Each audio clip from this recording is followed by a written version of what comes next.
Desember 2021 kita turun ke lapangan dan kita melihat dan sekaligus takjub gitu, melihat jumlah eskavator yang beroperasi di sekitar sungai, bahkan di tengah sungai. Batang Natal itu bisa mencapai ratusan eskavator saat itu beroperasi dan itu berlangsung 24 jam sehari. Siang malam bentuk sungai kemudian berubah-ubah karena mengambil galian di tengah sungai untuk mengambil emas. Masyarakat dulu tetap melakukan tambang di situ, penambangan secara tradisional, benda-benda tradisional menggunakan dulang gitu.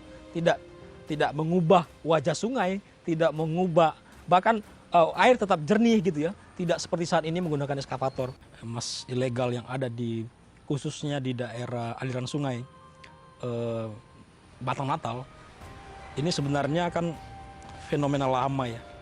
Sudah terjadi jauh hari, mungkin sekitar 4 sampai 5 tahun terakhir, dan kemudian terus berkembang karena adanya pembiaran.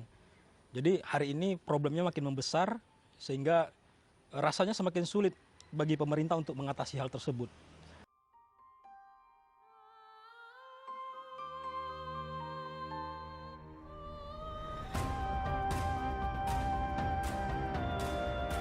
Dampak kehancuran pertama, spesies tentu ya, spesies ikan yang ada di sungai gitu ya. Saya rasa pasti akan berubah dengan pola sungai yang keruh begitu gitu ya. Tidak semua jenis ikan bisa hidup dari dulunya sangat jernih. Kita tahu bahwa sungai Batang Natal itu sangat jernih dulunya, kemudian berubah keruh seperti itu, dan bahkan yang terdampak tidak ada aktivitas tambang, tapi dampak dari keruhnya lumpur tambang itu, masyarakat sudah merasakan. Beberapa ikan-ikan yang biasa dulu dipancing oleh masyarakat untuk sumber ikan harian itu, hari ini sudah sulit ditemukan karena itu keruh sampai ke muara sungai. Jadi perubahan pertama, sungai berubah bentuk. Perubahan bentuk sungai ini tentu juga merubah daya dukung sungai terhadap air. Suatu waktu bisa terjadi bencana banjir dan sungai karena sudah berubah bentuk, dia akan punya pola baru, air bisa terbawa ke pemukiman, bisa menggenang terutama ke pemukiman selama ini yang ada di tempat-tempat yang lebih tinggi gitu ya, karena perubahan bentuk. Yang kedua, perubahan sungai ini juga mengancam infrastruktur jalan utama Natal Penyambungan gitu ya, sehingga ini bisa menggerus badan jalan, dan suatu saat jika tambang ini terus beroperasi, sangat mungkin akses Natal Penyambungan itu akan terputus dengan aktivitas tambang yang mengubah bentuk sungai tersebut.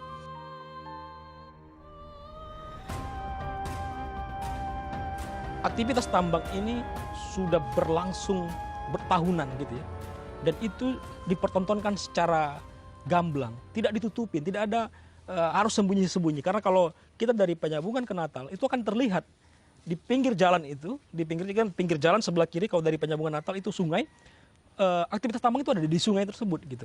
Nah, tidak sesuatu yang sifatnya ilegal tapi dipertontonkan gitu. Nah, ini memunculkan pertanyaan gitu. Siapa seharusnya yang mengerti dengan aturan main pertambangan ini?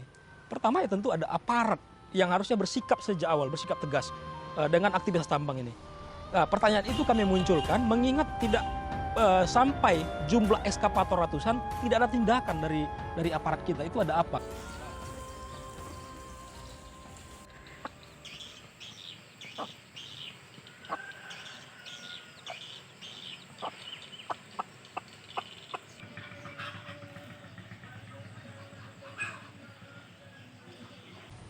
Kapolda memberikan statement tegas bahwa meminta jajarannya untuk mengusut tuntas status tersangka ini. Di media massa kita baca begitu. Jadi bagi kita itu angin segar ya, angin segar bahwa ada komitmen.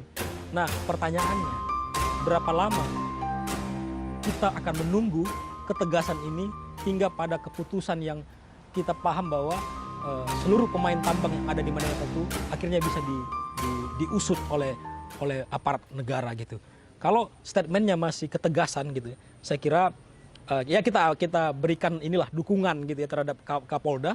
Tetapi kalau ini tidak sampai kepada proses tidak hanya 1, 2, 3 orang, karena nggak mungkin tambang seluas 22 km itu hanya dikendalikan oleh 1, 2 orang. Tentu ada investor-investor lain yang bermain di sana.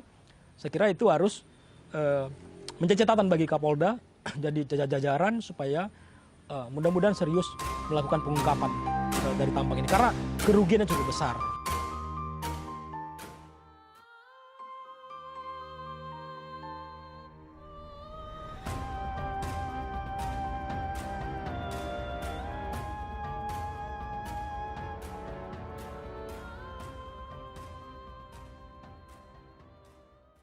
Ini sudah menjadi kerusakan ekologi yang luar biasa.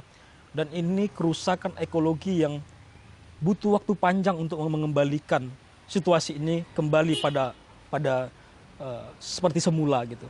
Nah, kami melihat ini bukan sesuatu yang bisa disederhanakan, terutama bagi pemerintah ya. Ini harus disikapi secara serius. Karena 22 km sungai itu menjadi aktivitas tambang. Kemudian ada dampak 33 km lagi yang tidak ada aktivitas tambang tapi menjadi dampak dari aktivitas tambang tersebut.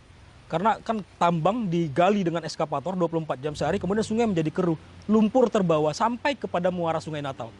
Nah, di muara Sungai Natal ini masyarakat sebenarnya sudah mengeluhkan karena biasanya Sungai Natal itu bisa dijadikan sebagai tempat mandi, tempat mencuci pakaian, mencuci peralatan rumah tangga keseharian gitu. Nah, hari ini tidak bisa digunakan lagi. Bahkan untuk berwudu saja itu tidak bisa digunakan lagi gitu. Nah, salah-salah penanganan kita mengkhawatirkan ini bisa memicu konflik sosial vertikal ya antara masyarakat, di mana masyarakat yang merasakan dampak dengan aktivitas masyarakat yang melakukan tambang gitu ya. Ini lumpurnya sampai ke Muara Natal.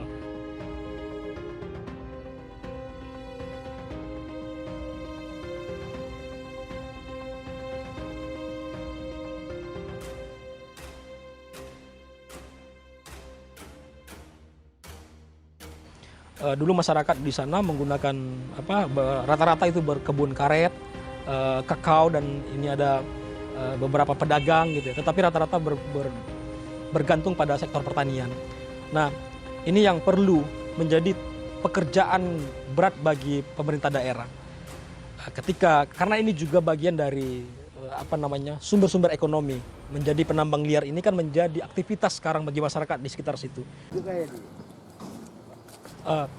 Jika pemerintah Kabupaten Mandailing Natal tidak mampu menyiapkan sumber ekonomi alternatif bagi masyarakat, ini akan sulit. Kami rasa akan sulit untuk diselesaikan. Harusnya ada sumber-sumber ekonomi alternatif dirancang oleh pemerintah Kabupaten Mandailing Natal sehingga para penambang bergeser dari aktivitas tambang liar, kemudian bergeser kepada sumber-sumber aktivitas ekonomi yang legal gitu, bukan ilegal gitu. Nah, ini yang mungkin ya harus disegerakan. Tanpa strategi ekonomi ini hanya misalnya karena ini akan sangat bisa memicu konflik ya kalau salah penanganan, tanpa pendekatan ekonomi akan sulit bagi masyarakat. Masyarakat yang sudah 4-5 tahun terakhir bergantung hidup dari tambang liar, tentu ketika dihentikan tambang liar mereka harus punya sumber-sumber penghidupan baru, dan disitulah pemerintah harusnya memberi jalan, membuka ruang, kemudian memberikan garansi bahwa ekonomi secara legal itu lebih baik daripada yang ilegal.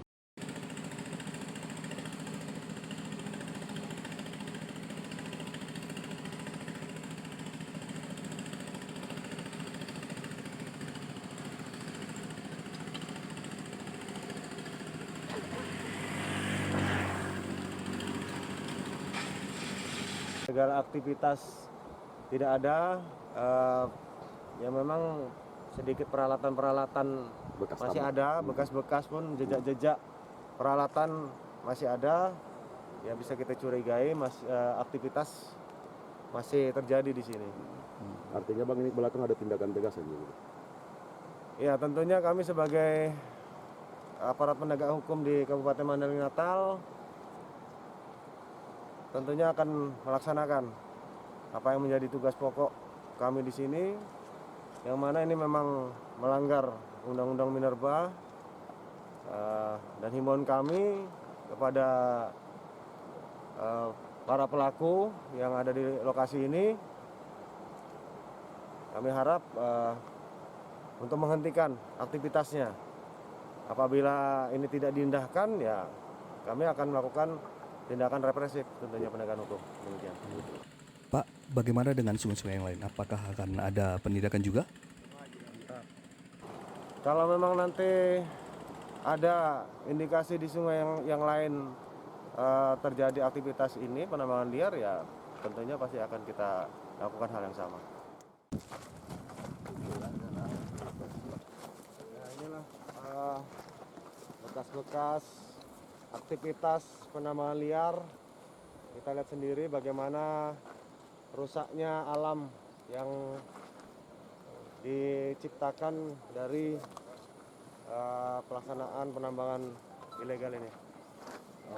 Terus Bapak melihat ini sudah lama ditinggalkan atau baru waktu sebentar ini bekas-bekasnya? Ya kelihatannya baru saja ditinggalkan. Ya kita lihat baru saja ditinggalkan. Tapi kami nanti pasti pantau terus ketika aktivitas nanti berlangsung kembali ataupun himbauan saya sekarang ini tidak diindahkan, ya tentunya tindakan tegas akan saya laksanakan.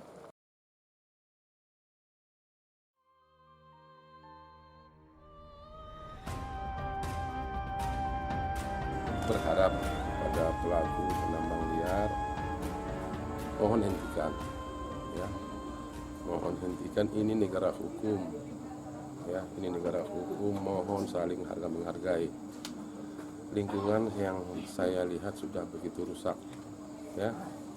Mohon hargai masyarakat kita yang di hilir, airnya tidak pernah lagi jernih, ekosistem air juga sudah rusak, ya. Jadi saya harap siapapun, mohonlah. Pesimis sih kalau pemerintah Kabupaten Mandailing Natal bisa menyelesaikan persoalan ini. Tetapi gini, ada satu fakta yang kita dapatin bahwa masyarakat, bahwa pelaku tambang liar ini menggunakan eskavator ya.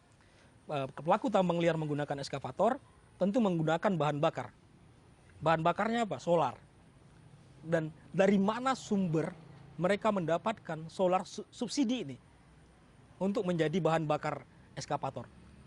Nah ini perlu dicermati, terutama dari Pertamina sendiri gitu ya. Jika Pertamina tegas melarang, misalnya melarang SPBU atau siapapun itu yang punya hak untuk menyalurkan bahan bakar subsidi solar gitu ya, melarang keras, menindak, saya rasa ini seluruh eskavator ini akan sulitan beroperasi. Dan ini merupakan satu skema gitu ya untuk menghentikan tambang liar ini dengan menggunting jalan solar bahan bakar masuk ke wilayah-wilayah tambang gitu. Karena kita tahu bahwa solar subsidi jangankan untuk tambang ilegal gitu, tambang legal saja nggak boleh digunakan gitu. Nah ini kalau orang tanya kok bisa kita menduga seperti itu, secara gamblang kita lihat masyarakat menggunakan jerigen besar membawa solar subsidi, kemudian solar subsidi ini terparkir di area pinggir-pinggir di areal tempat pertambangan gitu ya. Jadi ini udah jadi kayak lingkaran, ada lingkaran yang suplainya jalan terus gitu. Kalau seandainya suplai bahan bakar ini di stop, mungkin PR pemerintah akan sedikit meringan gitu ya, makin ringan dengan tidak adanya subsidi solar yang bahan bakar bagi ekskavator. Gubernur, bupati gitu ya. Saya kira harusnya sebagai gubernur Pak Edi merasa